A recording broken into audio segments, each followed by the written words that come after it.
90% of consumers read online reviews before visiting a business. What do people see when they look you up online? We give you the tools you need to take control of your reputation. Send surveys to your customers via text message with Testimonial Collector. Get 5-star reviews on all the major platforms like Google, Yelp, and more. Track what people are saying about your business with Reputation Manager. Respond to comments and turn negative reviews into happy customers. See what your competitors' customers are saying about them with Competition Tracker. Learn great marketing tactics and what it takes to stay on top. A bigger social presence means more connections. Automatically generate and schedule engaging social media posts with Social 365. Build trust, boost sales, and grow your business.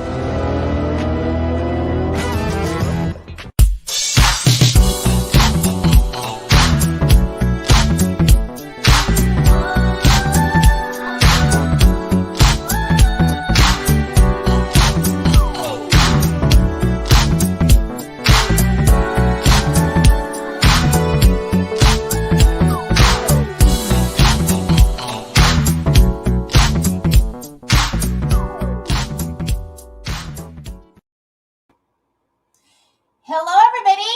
Welcome back to another Thursday of the Entrepreneur Life Show. Woo! You know, let me tell you something. I know. Am I yelling? What the hell? Okay. So I probably am yelling because I really like my guests today.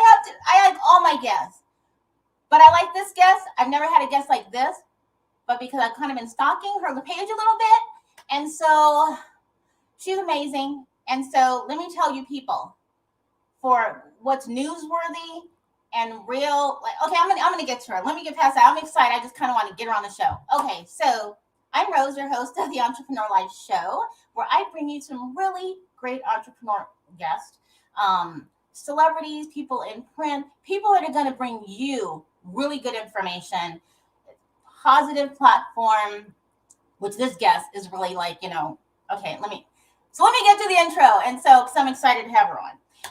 And so, of course, bring you positive guests, people that can really help you in your personal business in just about any industry. Okay, so I always want to make sure that I start off by saying I'm so happy to have my sponsor, Marketing Out the Box with Sean Mack. He does such great work for me. And so Marketing Out the Box, and if you want to get your business right, your marketing, get your audience out there. Check him out at marketingoutthebox.com, Sean Maddox, Marketing Out the Box. Now, for those who have always been following me, you're so amazing because, of course, my last 2 shows, we had some technical difficulties, and rest assured that they will be on the November calendar. So make sure you go to the website, entrepreneurlifeshow.com, and you will see the October calendar, and we are filling for November also. So we had a few technical difficulties, but because of the people who are just always listening, you guys are freaking awesome, because I was seeing you jumping in on the platform and I felt so bad. And I just said, oh, I'm sorry, technical difficulties. And so, but November is filling up and they're going to be on the show. Plus some really new guests, and I can't tell you who they are. So I just tell you to go to the entrepreneurlifeshow.com page, check out past interview, upcoming interviews, always connect with the guests. Their information is always there. If you're watching on Twitter or Twitch or LinkedIn on some social stream, or you're just listening and download on one of your favorite podcasts. Okay, so who do I have today? Summers McKay. And why this is so awesome is because I love positivity. I love people who bring newsworthy material, make it fun, cuts out the crap. There's too much stuff going on already. And I don't want to hear all the bull, the drama, the negativity. I just want to get to the fun, the exciting, what's really newsworthy. And if you know what I mean by newsworthy. Okay, so Summers McKay, CEO of Optimist Daily, a publication that uses multimedia as their approach in attracting its audience. And man, do they attract an audience. Love the YouTube channel, love the page. Let me tell you, if you want to understand how to connect with an audience and you're bringing, real, tangible, great information, resources, she's the one right here. It's going to be like your main source for everything to me, but you'll agree with me when you check her out, when you check out the page. Everything newsworthy from environment and science and business and politics and education and all this other stuff. So let me bring her on the platform, and then you can be excited why I'm excited. Okay? All right, so let's bring her on the show. Hi, how are you? Hi, Rose. I'm wonderful. Thank you. How are you today? I am doing super great. And I know that we have to do some rescheduling, and I was like, it's okay because I wanted you on the show, so I didn't care if they had said next year. Well, it's been funny because I'm sure and anyone who listens to the Optimist Daily update knows that I am a toddler mom in addition to being a CEO. And it is an ever-moving target with a 2-year-old in full-time school. My husband and I just got a message from the school that there is someone at the school who has lice, and they're checking all the kids. And if our daughter happens to have lice, we have to go get her right away. And so I'm furiously messaging him saying, honey, like, you're on, because I have a thing to do for the next hour.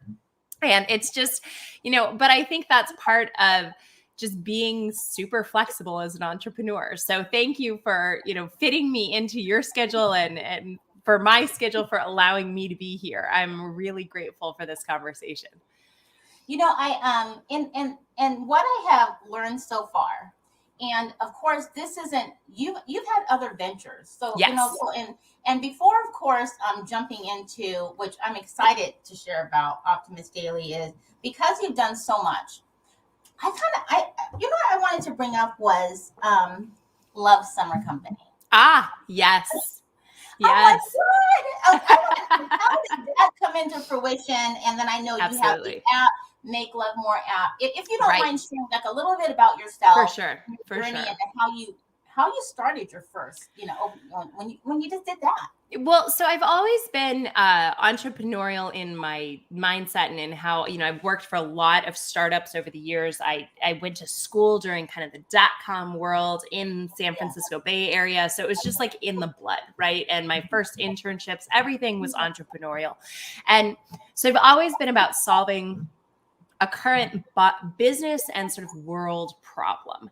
And I took some time and I worked at UCLA, and I taught in the business school at UCLA. And at that point was entering into the relationship that I am now in, the husband that I now have, and I discovered that I myself was experiencing really, really intense, intimate pain.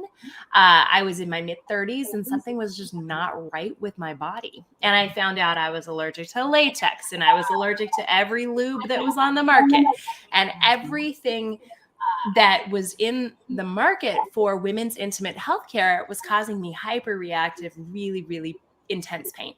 And so I actually wanted to solve a problem, because also women were not widely talking about intimate pain, right? Sexual pain is kind of this shy, embarrassing thing. And as women, leading a healthy, expansive, intimate life is something that we all want, but there's not a lot of open forums to talk about without sort of going down that prurient, sort of uncomfortable conversation. So I discovered that coconut oil was my lifesaver when it came to vaginal and intimate health. And I first put together a GoFundMe campaign that was anchored around the idea of a product called Delight Wipes, which was a pre and post-coital wipe. Right. And this was early in the GoFundMe. It was actually Indiegogo. This is kind of early in the Indiegogo thing. And like, we did this whole kind of funny video about like pre and post coital cleanup wipes to help you like balance your intimate health. And we raised a substantial amount of money.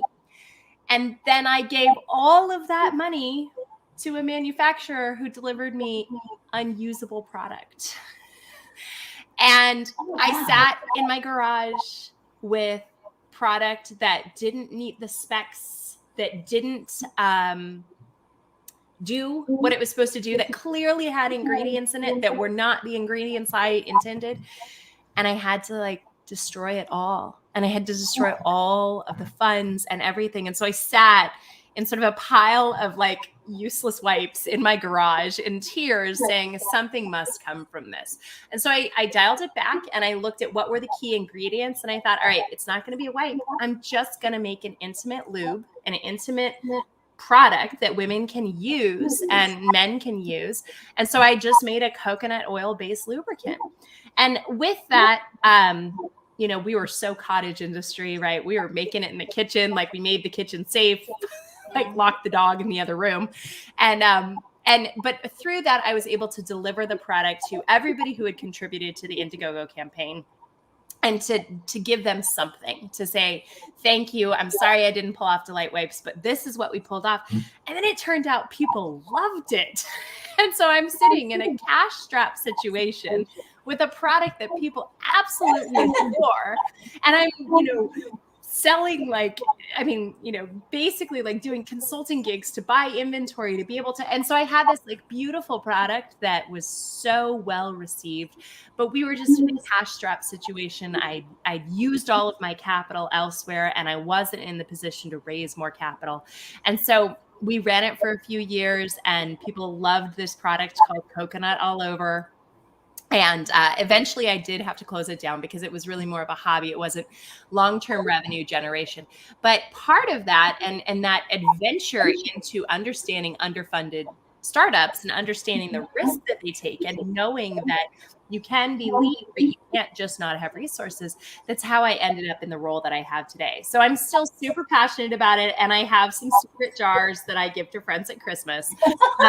And maybe someday there'll be a new Love Summers product or, you know, but for now, that was just my journey to get here. And that's also where I got introduced into podcasting, because I hosted a series early in podcasting called Lovegasm. And it was about intimate health and interviewing family, you know, women and their partners and people in relationships about improving intimate health tactics. And then I soon realized that I was just not an expert in that. And I would leave that podcast to the experts, but it was a beautiful exploration and I had a lot of fun doing it. So I know that for women, people don't want to hear women talk about sex. Right. So right. That I was like that. I was like, you know, to just make that and make it like, I mean, put it out there like that. Well, and so that the Make Love More app that you're talking about, so that actually came about that my company was invited to participate in a startup competition for best pitch ideas. And so I went on stage and it was in Los Angeles, Silicon Beach Fest. Great organization run by some great people. And all of the pitches were super tech heavy. All of the pitches were super, you know, they were not my kind. They were not our idea. And our idea was to create an app that could give you tools and tricks and tips to increase intimacy, right? Ideas for partners to share, individuals to just go on, where you could be tracking your sexual and intimate health. You could track any sort of, and so it was part psychology. And this was early on and everybody, you know, so we got to Silicon Beach Fest and I'm standing in front of a room of judges. And I think in the last sort of leg, I was one of maybe, you know, there were 15 of us. And I think I was one of 3 women still pitching. And I stood up there on the stage and, you know, had a great presentation, you know, open up with, I want you to make love more. That's my life goal, right? So here I am, this woman standing in front of a tech heavy conference talking about a sex app, but not like a prurient one, just one that literally every person in the audience could use. And one of the judges, and this is kind of I don't know, I haven't told this story publicly. Everybody in the room saw it, but I'll tell you. One of the judges at the end was sitting next to, and he was an older gentleman, and he was sitting next to his younger wife. My husband's older than me.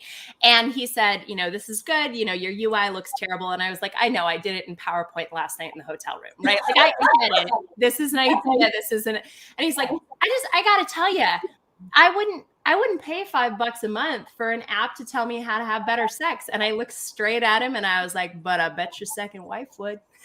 And she laughed and everybody laughed. And it was this moment of like, humor where he was trying to kind of cut me down a little bit to just, and I was like, well, two can play that game, and I can do it funny, and I can do it powerful. And so we ended up winning the Audience Choice Award for the app. And it was really exciting and it was really fun. And I spoke with a lot of developers and we came up with ideas. And it turns out that so some of the folks that I did work with and ended up advising the development of another app.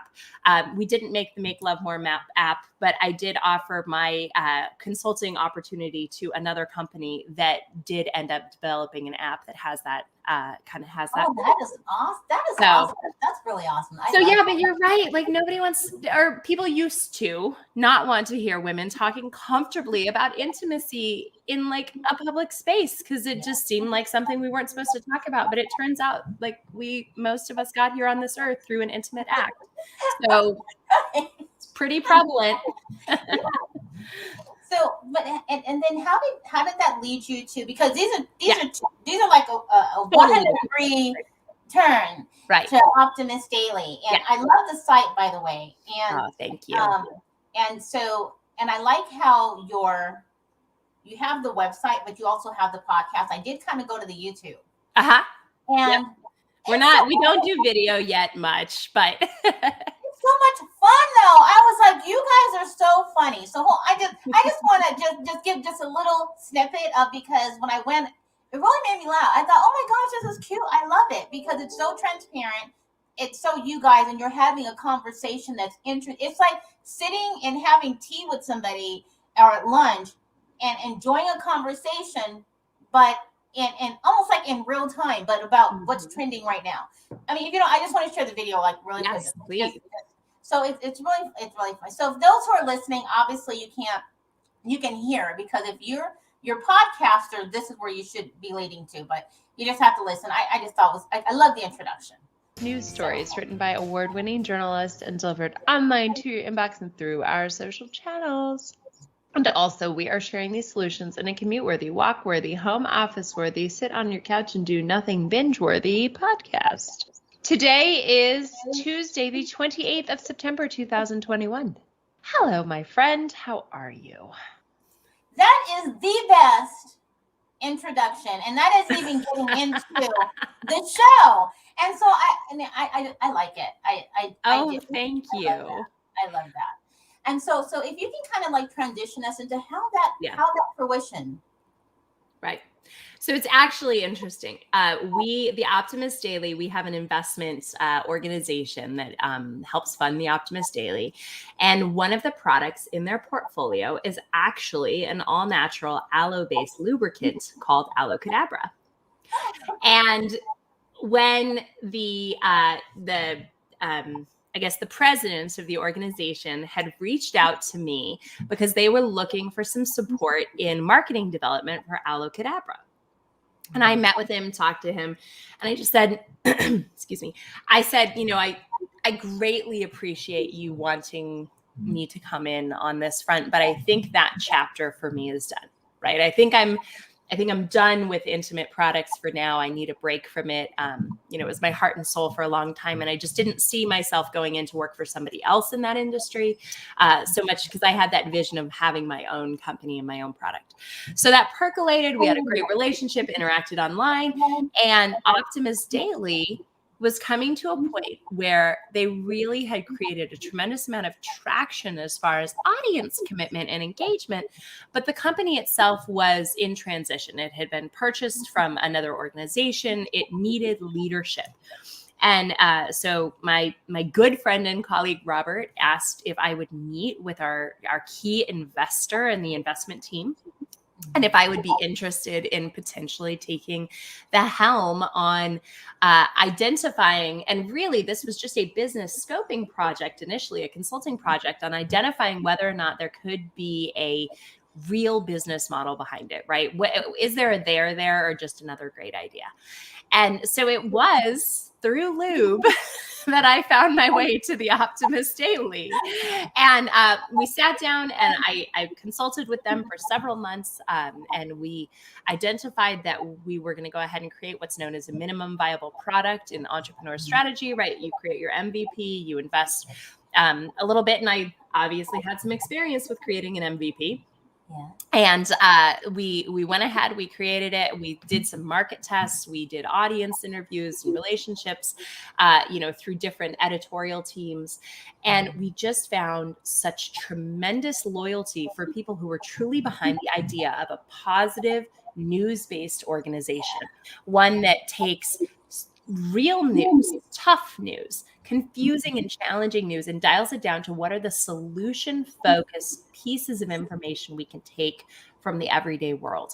And that commitment from our editorial team, and our editorial team is led by Christy Jansen, who is my co-host on Optimist Daily Update, the truly meticulous way that the editorial team addresses this problem, and then the way that our distribution and technology team have tapped into how to communicate that out to audiences, there really was a there.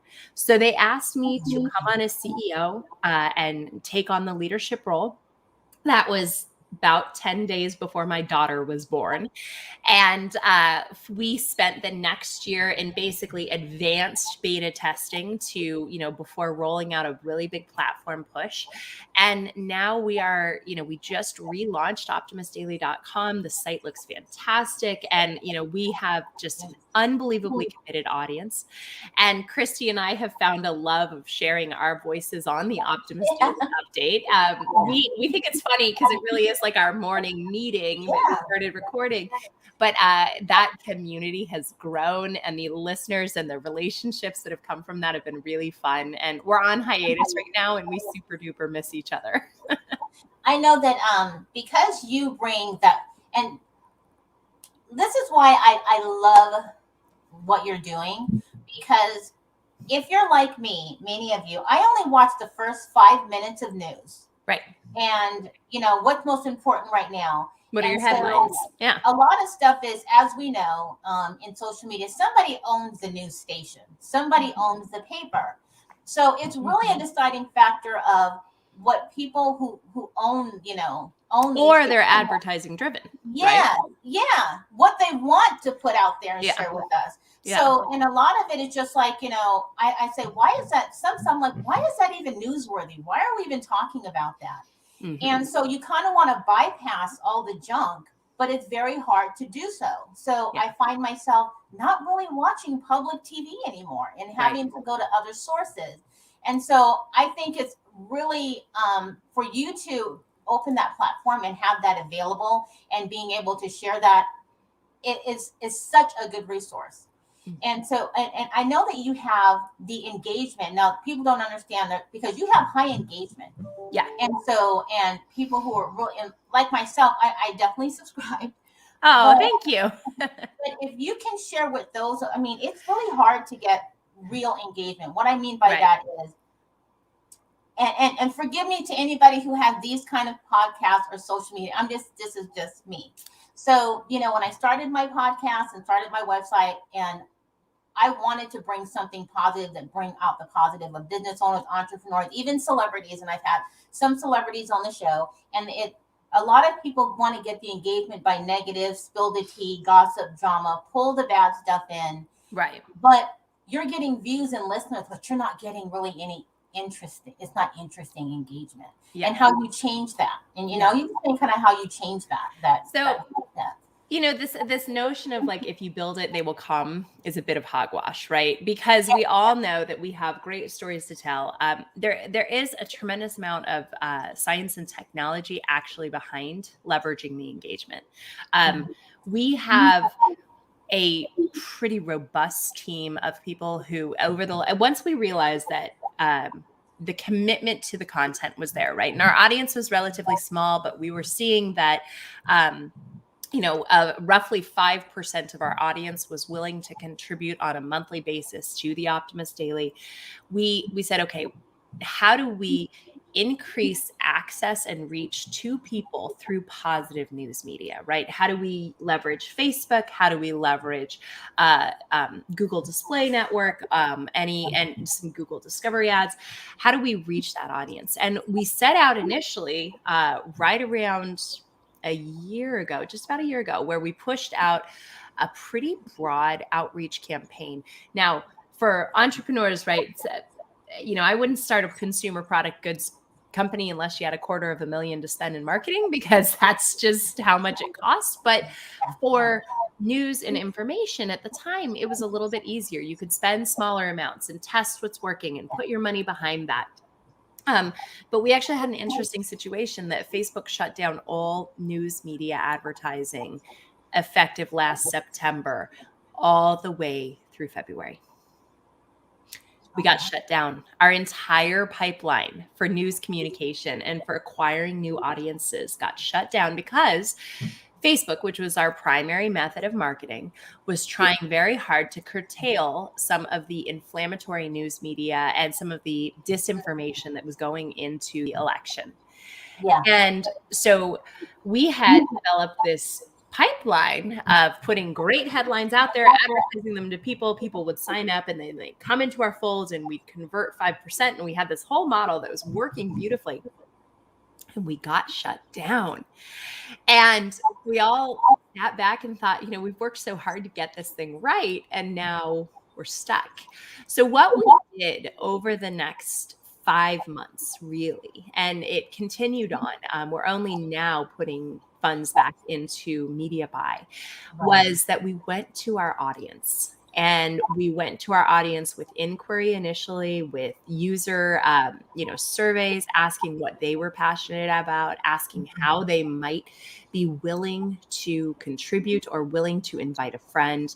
We got really personal. We picked up the phone and called people. And we had our customer service person talking. Every single person who sent us a support request or an email got an email back from myself or Maureen or Christy or someone on the editorial team if it was an editorial question.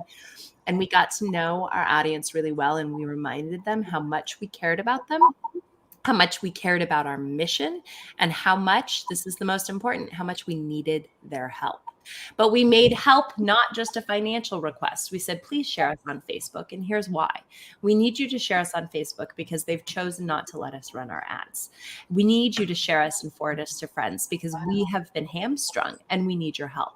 So that was the emotional way that we bridged that gap and kind of held on. And our investment team, fortunately, was willing to just sort of ride it through with us.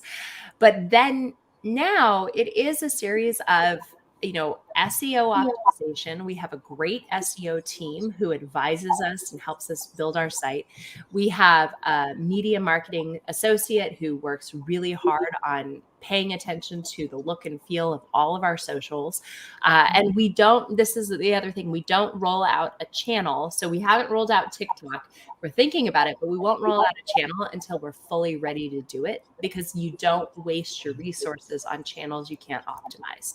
So that's been our strategy. And I'd love to say I was in the position that I had $1 million in marketing to go just claim the world, but that's not how we've grown. We've had to grow in a very measured and strategic way. And part of that was because we were tasked by our investors to ensure that we could continue to pay that we didn't spend all of our money in marketing such that there was no more capital left to continue to pay for growth and for salaries and for our writers and our team members. And how do you find, so first, I guess before I ask this next question is, when you talked about strategy and marketing. Yeah. So when I initially started my podcast, because it was really just about financial and accounting. Right. And it's funny that you say an audience that I found people not subscribing, but downloading all the time. Mm-hmm. And people want to hear what's real and what's positive, and they want to get real information. And so what I thought was boring, and then this is before I went live and everything, I was on some free podcast app, and it's like, I'll show some people some stuff that they can learn and tell them. Mm-hmm. And thought no one was listening. And then the next time I'm like, wow, I'm getting all these downloads. Well, why not subscribers? And so many people, they want to hear what you have to say. Don't necessarily want you to know who they are, but they want to hear what you have to say, and they're engaged in it. Mm-hmm. And so when you were talking about, audience and having a strategy, which is really important, because you can have a lot of followers, but that doesn't mean they're paying attention. They might just be looking for what, that's funny for now and that's cool. But are they really getting something out of what you're putting out there is really important. Yeah, I think it's about engaging with your most engaged subscribers. So our list breaks down that we know people who have not opened the email. So we send a daily email. And if you're an emissary, which is a paid supporter of the Optimist Daily, right? If you're an emissary, you get 10 solution headlines in your email every day. If you're an optimist, you get 5. The content on the Optimist Daily is free to all who need it, supported by those who can. Every story you can read on the Optimist Daily. We do have a pay reminder that pops up after you've read 5 articles saying, hey, throw us $5. It'd be great. But we break down our list by knowing those folks who are most engaged. And we put our energy and effort toward those people who are reading our emails, who are sharing, liking, and engaging and logging in. So we don't put our effort or our resources behind those, that percentage of the list who are just disengaged. We don't cut them out. We don't delete them from our list. We let them continue to receive the email, but we use our analytics and our intelligence behind those who are most engaged. And so if you have a smaller audience, and you've got, 30 people who who listen, call and talk to those 30 people and say, why do you listen? Here's what I need. What can I do better? And ask them to invite 30 more.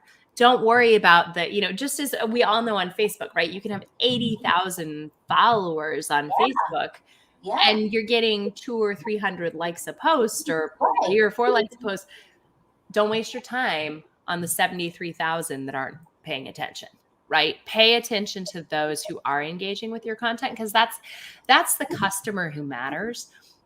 Customers who aren't engaged are going to be more difficult to engage than a customer who is engaged and can be an advocate or a reference for you for another customer. I've never heard anybody put it that way, and that makes so much sense. And because you bring up TikTok and stuff like that, I've had, social media and marketing, it obviously is very important and very crucial, but then it's how you're branding yourself on what platforms, because you may not be. Well, and they're not exactly, what's on TikTok is so different than what's on Instagram or YouTube. Yeah, right. Yeah. And I had brought this up in a post I had made, because I get a lot of, he'd say, oh, I can do a TikTok thing for you, because, I'm not into all those dance things. And that's great. That's fun, all these things. And it's just not me. And so, and it doesn't fit with my brand at all. I don't know why. Right. That's not, yeah. Brand or eating some food and making noise is going to do anything for my brand. So I had mentioned something, because I get a lot of these, marketing things. People can do that for me. And I thought, hey, in these little messages, I'm really not interested in that. That's not my brand. And if you can kind of maybe explore or share a bit about, because many people that I know directly, and they will say, oh, you're not going to get on the TikTok, or you're not going to do it. I'm like, no, I don't know. Right. I don't know how that affects their brand. Well, so just rolling, actually, I have to clear my throat. Hang on just a second. There we go. Unmuted. Okay. I recently relocated to Austin, Texas from California, and I am getting the fall allergies, and oh my gosh, this is quite a thing.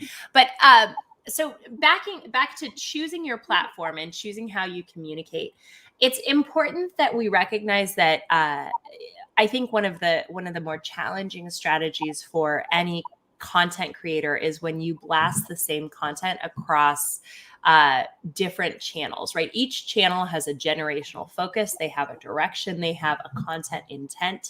And so what looks good on one is not going to necessarily look good on the other. What I would say to anyone who is interested in exploring a new channel, right? And we thought long and hard before podcast, right? We said, okay, if we're going to do a podcast, we're not going to come unarmed. We're going to come with a plan. We're going to come with programming. We're going to come with a structure, because we understand that the podcasts we most admire, that's what they do. So as we are, there are not a lot of news organizations on TikTok, right? So we went and we said, okay, what are, we call them the best of breed, right? What is, NPR and the BBC, and what are all these organizations doing on TikTok? Because when you're an entrepreneurial organization, sometimes you do need to follow some models initially. Right. And we discovered that really Washington Post is the only organization, news media organization, that actually has an interesting TikTok. They, for the most part, they're not there. So we are watching what they do. What they have identified is that they have one person, or, a small team of people, but they have one personality who is driving the TikTok presence. Oh, And so in our team, we've joked, right? There's Carissa, who's our head of marketing. There's me. We're like, who's going to be the TikTok? And I think my dog Cleo walked by in the background. We're like, could Cleo do the TikTok? Who's going to be?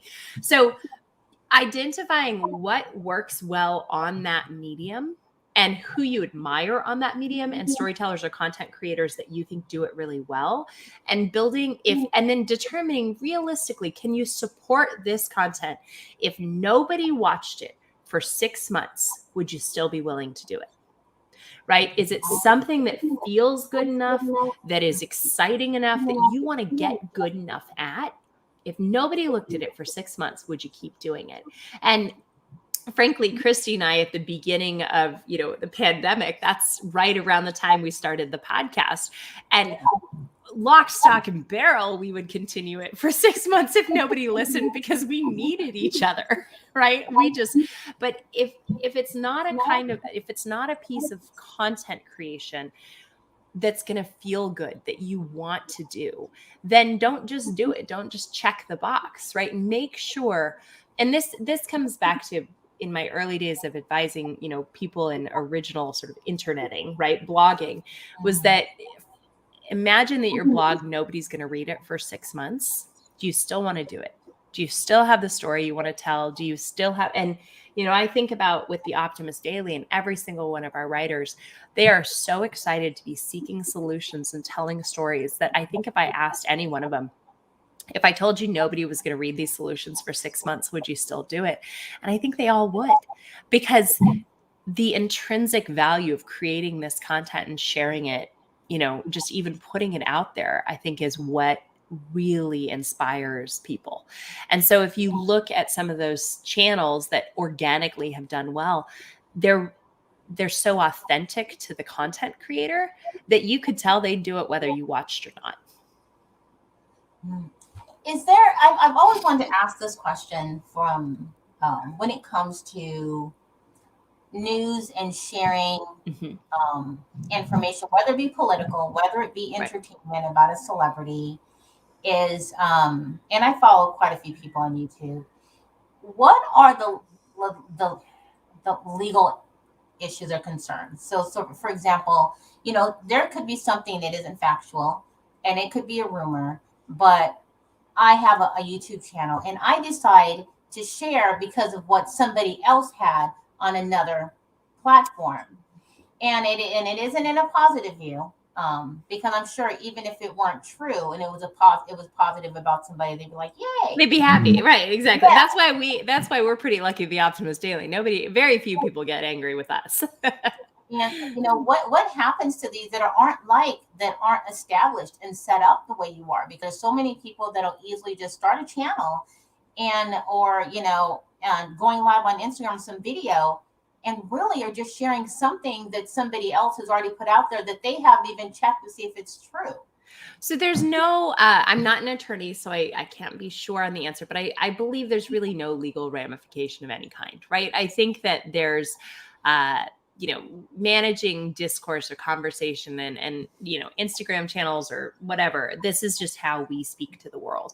What we say to our audience and what I say to people that I mentor is that the responsibility for good information isn't necessarily on the information giver so much as it is the receiver, right? We need to be media literate.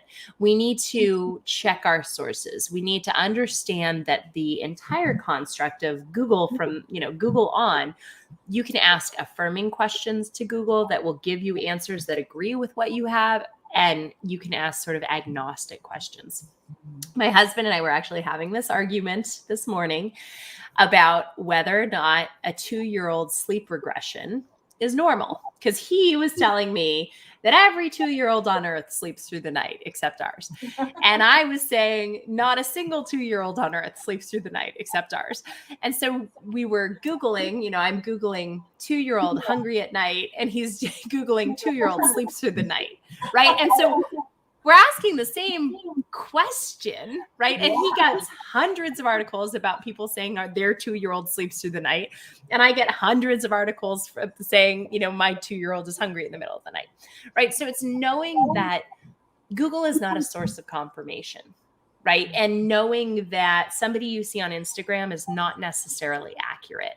And just as everybody's an expert in something, misinformation is so easily spread that it's more important that you go back and you look, what are their sources? Have they, if they're at the Optimist Daily, we try very hard to always source an academic study, either a .gov or a .edu, a nonprofit organization that is going to validate the story, so that there isn't conjecture, right? It's legitimate sources and resources. And what I would say is to people is general strategy for any use of social media or like any use of interneting is that if you find yourself emotionally inflamed, take a step back, because the odds are it intended to do that. And that means it's probably not true, or it's not wholly true. If you find yourself feeling reactive, like dug in some way, then check your emotional self and step back and say, I'm being pushed to feel a certain way intentionally. And that's because emotional reactions create more sort of the addictive behavior that we read and watch. When you get riled up, it's part of why Twitter can be such a time suck and can be so emotionally devastating is that when you find yourself in a heightened emotional reaction, know that that's probably because that's what was intended, but that doesn't mean it's information. I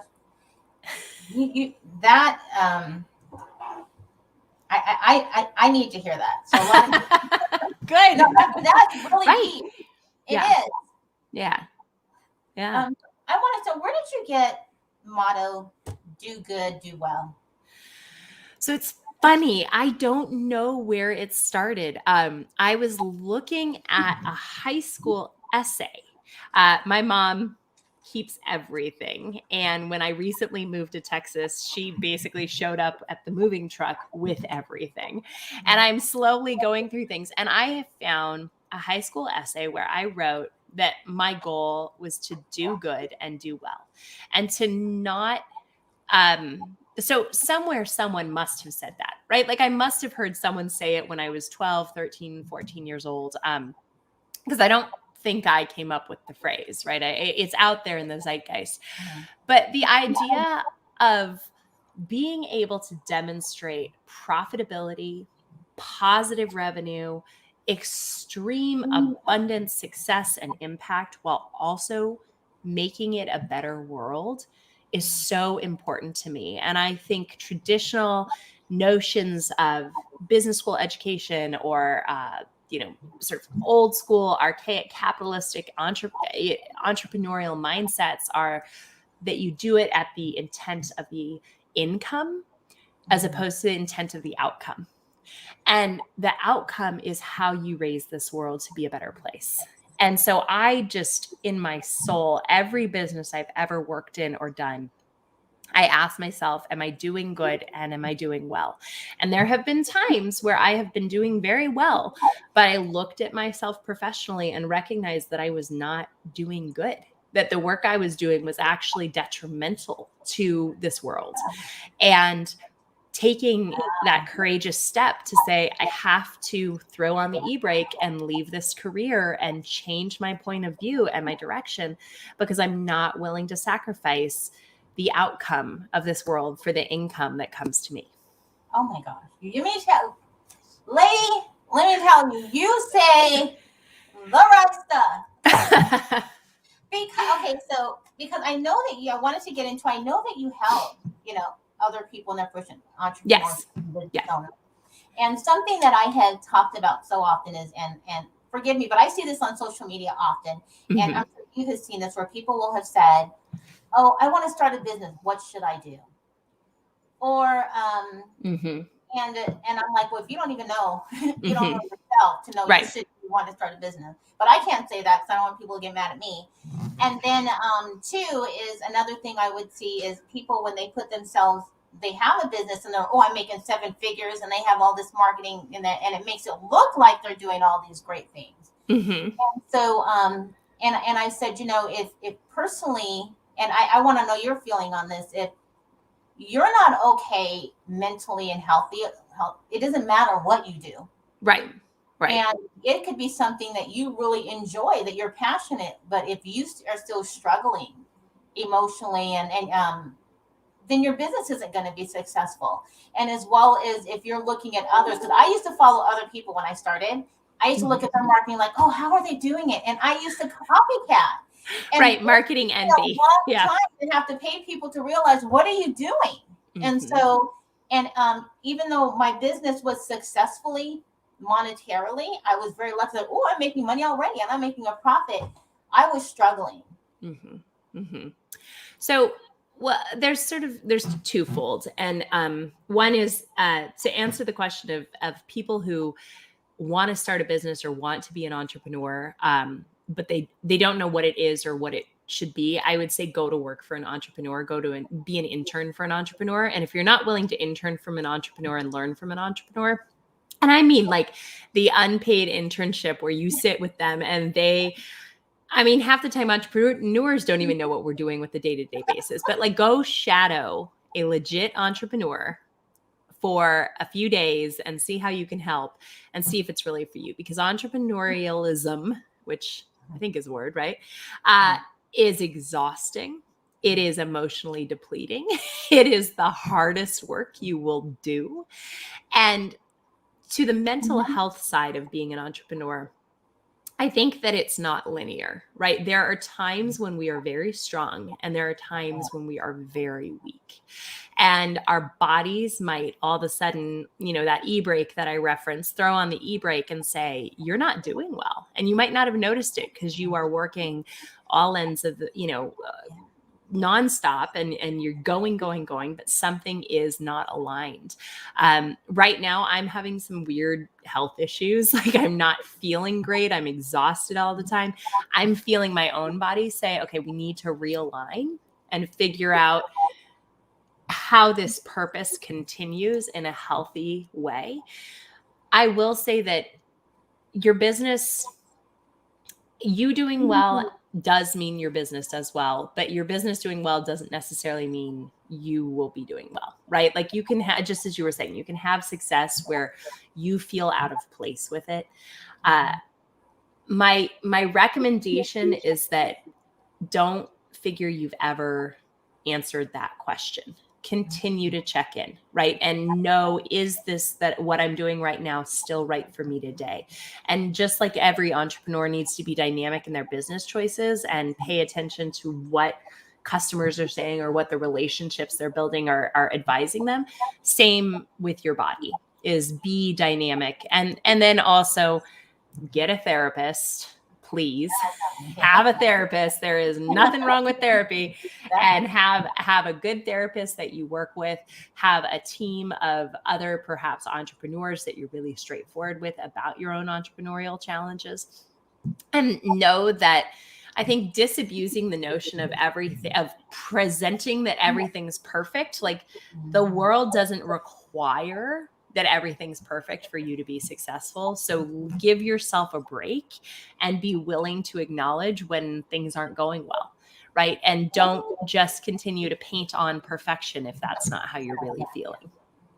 And in your mentorship and helping other business owners, because obviously you figured out that niche and growing the audience and knowing what I like when people say organic, but your real, your real audience, the people who are going to actually turn that into revenue and or turn it into letting you know, giving you the the acknowledgement that what you're doing is being heard and seen, the difference of, like you said, rather income and knowing that you're doing what's good, and it's global. How do you help other people? What is your direction of how, if they wanted to connect with you and maybe and you mentor and give them some direction? What are some of the key don'ts that I'd say, Right. what are some of the common mistakes entrepreneurs like myself would make, and then you direct them and what you help them with?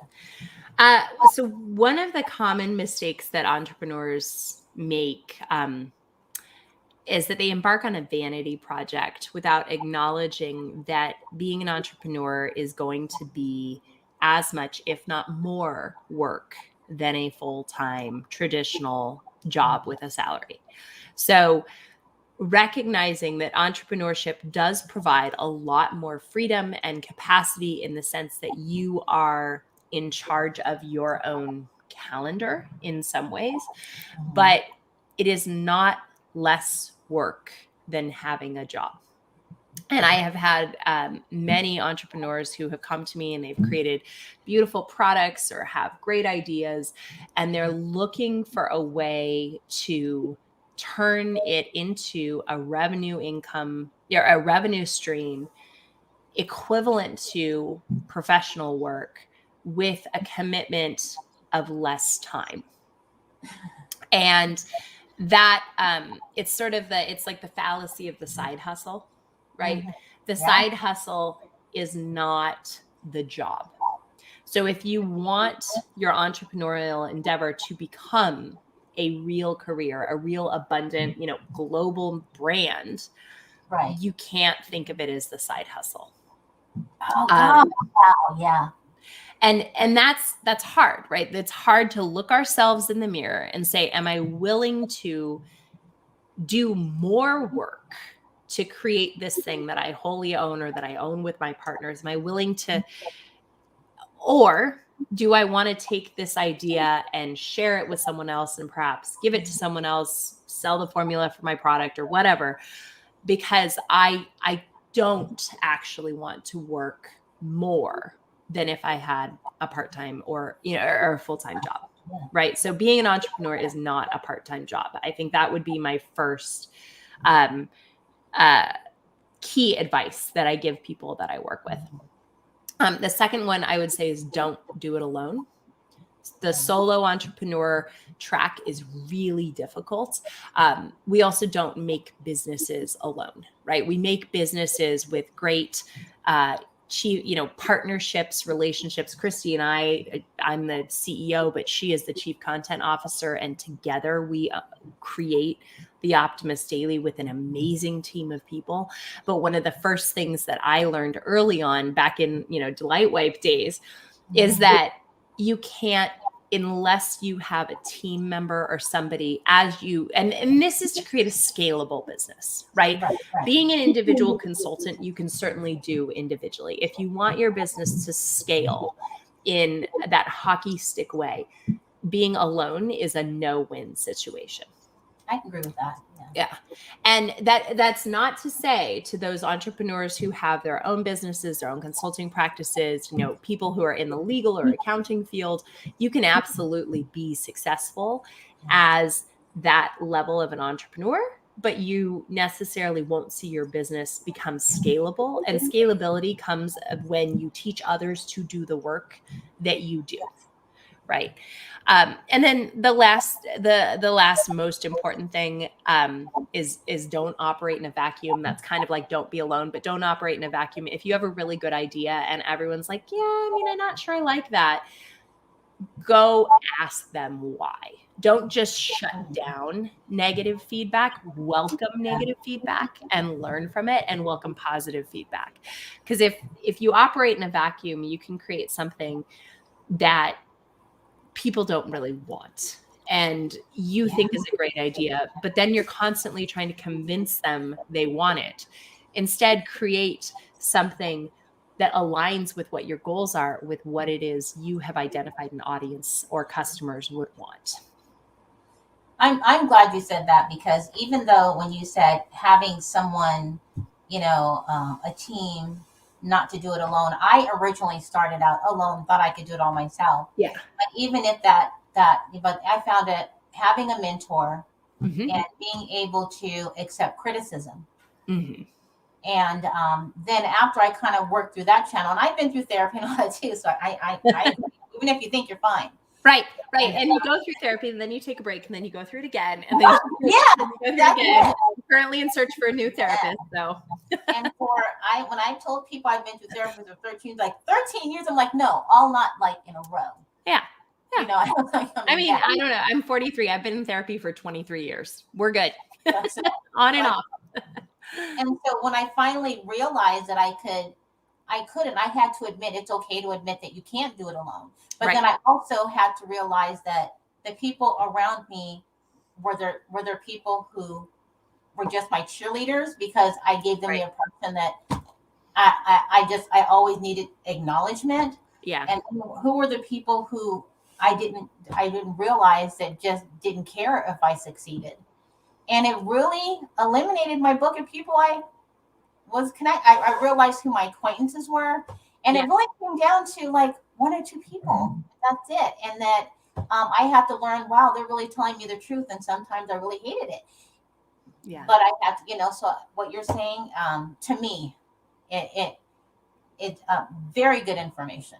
Well, and I, every day, even yesterday, I think I had kind of a funny day at work because I had an instinct on something that was right. And the team was like, no. And it turned out that thing was right. And then a little bit later, there was something that I was so wrong on. And I was like, look, everybody, today I was both right and wrong. That's a good day, right? And just being willing to like find those items that you're wrong about so that you can course correct them. Like that's kind of like the nut of true leadership and entrepreneurship is like, where am I most wrong and how can I make it better? Well, this was an extremely educational, enlightening, resourceful interview. And I'm not saying that because you're on here, because I just see these are questions I had for myself. And usually when I bring guests on the show, it's because I need them for something. For something that I don't know. But I want my listeners to like. It's wonderful. Yeah. Well, because what you need, other people need, right? What we all, exactly. It's that authentic curiosity that people align with, and why you have such a beautiful show. And so I want to thank everybody. We're going to close the show, but I want to make sure that you guys really, seriously though, go to optimistdaily.com. Of course, Summers is going to tell you where you can find it and look at it, and go to my website. You can see the interview because it's going to be there.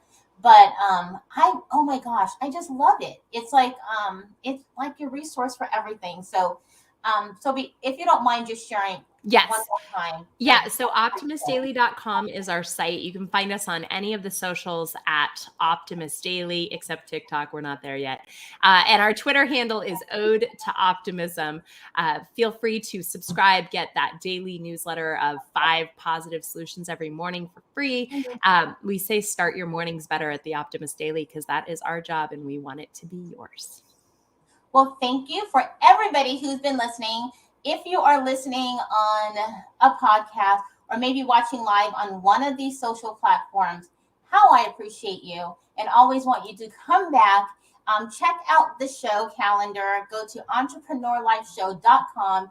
You will be able to watch the whole interview live. You can either click on any of the podcast links to download and rewatch the interview, re-listen to the interview, and check out the calendar for next week's show. And thanks again to my guest, Summers McKay of Optimist Daily. And I will see you guys next week. Bye for now. See you later.